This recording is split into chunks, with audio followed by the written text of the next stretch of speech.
coming out. Appreciate it.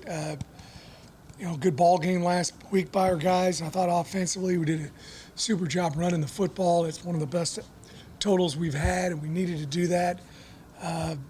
Great job controlling the clock. We had the ball for 11 minutes and 7 seconds in the fourth quarter and really dominated the time of possession. And then defensively, nowadays you hold anybody to 13 points. You've done a heck of a job. Great road win. And then had a great workout yesterday. Another good one today, and turning all our thoughts and energy toward UCF. Anybody have any questions? How was Spears, Coach? Great, awesome. Looks like he was a little ginger today. Yeah, he came back out and played, and he'll be fine. He'll be great. Willie, Michael just mentioned the talent they have on the D-line at Central Florida. What kind of challenges does that defense present?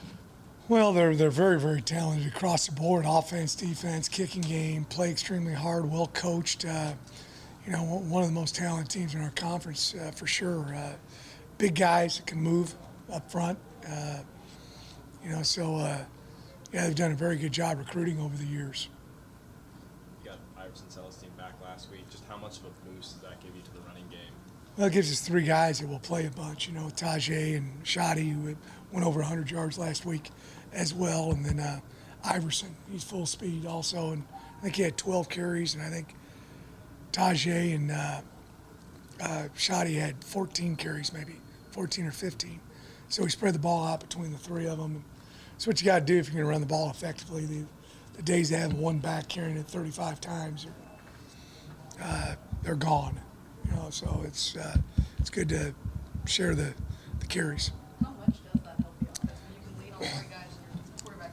And it helps you a bunch, and then you got to run the quarterback enough where they got to respect that, and you're playing 11-on-11 football when you do it. And I thought Mike did a really good job of pulling the ball a few times, finding the soft spot, and getting down and not taking needless hits. What were your impressions of Jarius in his first start? I mean, obviously he already Did an awesome job. I think he played a whole lot for us all season, but he was one of our players of the week. He had an outstanding game. He doesn't look like a guy. I mean, he didn't struggle with the transition at all from Nichols to here. Pretty much just how impressive you in the way. Well, he practices real hard. He's got great enthusiasm and energy, and he brings that every single day. And so he's probably had that forever. Just guessing the way he acts. When I see him on campus, he's in a good mood. So You mentioned the spring. His energy is all positive. That's the type of energy. yeah, it's what you're looking for. You want to say words that have meaning instead of just talking. Some guys talk all the time, but he says things that actually mean something. Based on your experience as a coach, having somebody like Michael, who's now a 3-year starter at quarterback, how much of a difference does it make in terms of what you're able to do, the kind of leadership you get from that position, everything they've seen, and maybe that extra step it allows you to take as a team as opposed to when you're playing a first-year starter position? Well, there's not much he hasn't seen, and then in some regards it's a negative, but in other regards it's a positive. He's had 3 different offensive coordinators. So he's been in a lot of systems. He's heard it explained to him a lot of different ways, and he's a smart kid, and he's able to decipher it and understand exactly what's going on. So he's an awesome student, but he's also got a lot of football intelligence. Is there somebody comparative through your career that you could relate to, somebody who's Maybe Brian Bell, kid that was a 4-year starter for me, Sam Houston State, who's coaching at Baylor now. He was his dad was his high school coach, and he's raised in it. So you tell him something once, and he understood it and did a great job with it.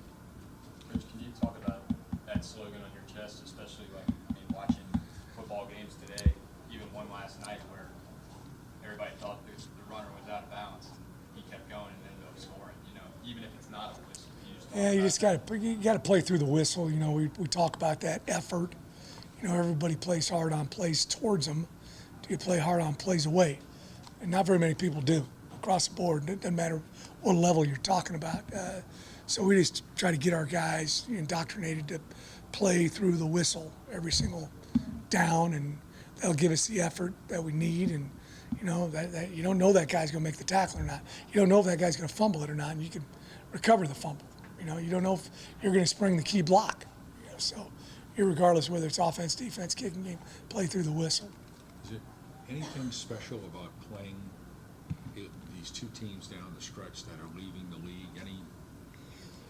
Anything about that? I don't think so. You know, just quality opponent is the main thing. You know, UCF's, you know, they've done a great job recruiting, and you know, I'm looking at the transfers they brought in. They've brought in some high-level transfers also. You know, so you know, Coach Malzahn obviously he's done a great job every place he's been at. Willie, did you take part in trying to lure College game day here? No, I didn't. Did you think this game was worthy of that stage? Yes, I did. But, you know, it didn't happen, so you just got to move on. I was really proud of our guys. We got a flight delay Friday, you know, and we left, I don't know, 5 hours later than we were supposed to get. We just got in, went to bed, basically. And I didn't hear one person say a peep about it, you know. So, you know, we just got to worry about, you know, 2:30 out here playing the Golden Knights. As much as coaches, I know, don't like distractions, to what extent would you say it's maybe an obligation of yours to embrace some of the build-up to this game,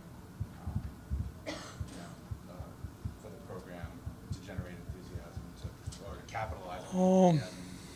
You know, and are you able to enjoy that, maybe take advantage of it in some way?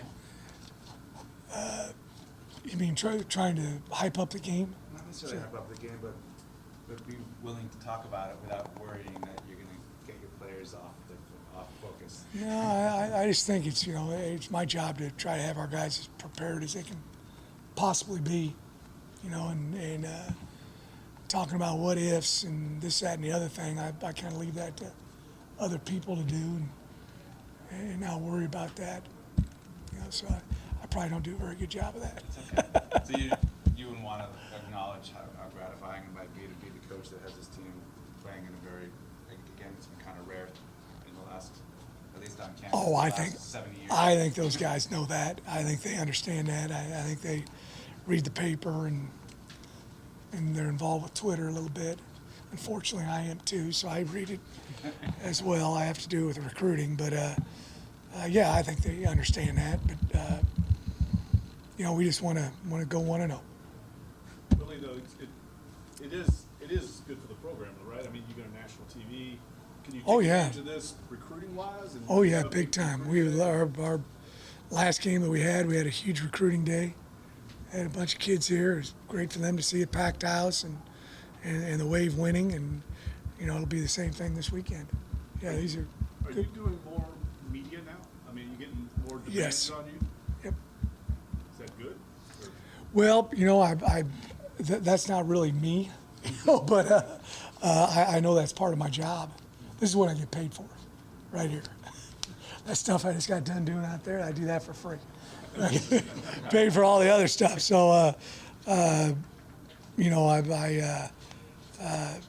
know that, you know, we want to be a nationally known program. That's been our goal since we've been here.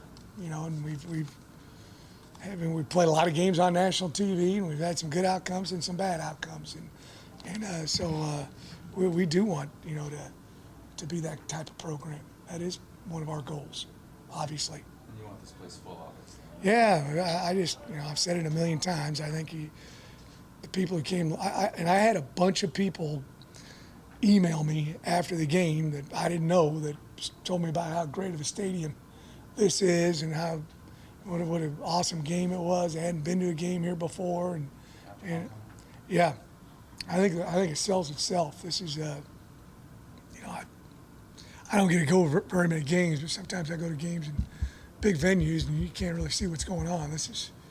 You can probably hear me yelling on the sideline. I don't know, but I think it's a great place to watch a game. I got a chance to come out here last week and watch a high school game, you know, and it was set up in the top, you know, so it was great sidelines.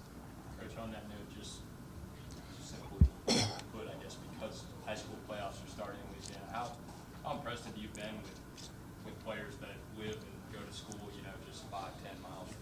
Oh, it's great football. I knew that before I came to Tulane.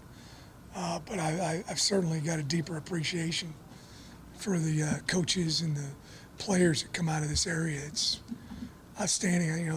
Our bye week, I probably went to, 5 practices and 2 different games, and very well coached, excellent players. We got a lot of them on our team.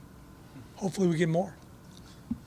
Do you think, in retrospect, can you tell us where you are now on the whole evolution of transferring in college football and how much easier it is to attract? When you think about all the talent from around here and you think about how a college player and students' values change maybe as they get older, and maybe what looked really glitzy and awesome to them as an 18-year-old recruit isn't as important anymore, does that give you an interesting opportunity to? We might have a few of those guys that are here playing for us now. One of the guys told me this stadium never got bigger or different. After his recruiting visit, he was there for a few years and then came back, and basically, I guess, saying to me that he went there because of facilities. But I'm not in favor of the transfer stuff. It's just part of the game. You got to understand it. And there are some instances that I think it is a positive for some kids, but but that's the world we live in right now, and I've got to adapt to it, and players have adapted to it, and so we're going to find guys that we think can help us and fit our model, what we're looking for in a student athlete. You talked about it before, but the fact that you had almost nobody leave the program after last year, what do you think that said about? Well, I think we got a very good culture here, and my coaches do a fabulous job of being role models and mentors to our student athletes, and we're coaching and teaching right from wrong every single day. It's part of our job, and the best compliment I got was the other day. We were walking off the field, and the whole chain crew from Tulsa grabbed me and said, "Coach, we haven't had a team that behaved like that. You've got great young men in your program." That meant as much to me as a victory. So that's one of the reasons why I think we haven't had very many kids leave. Pretty good? Thank you.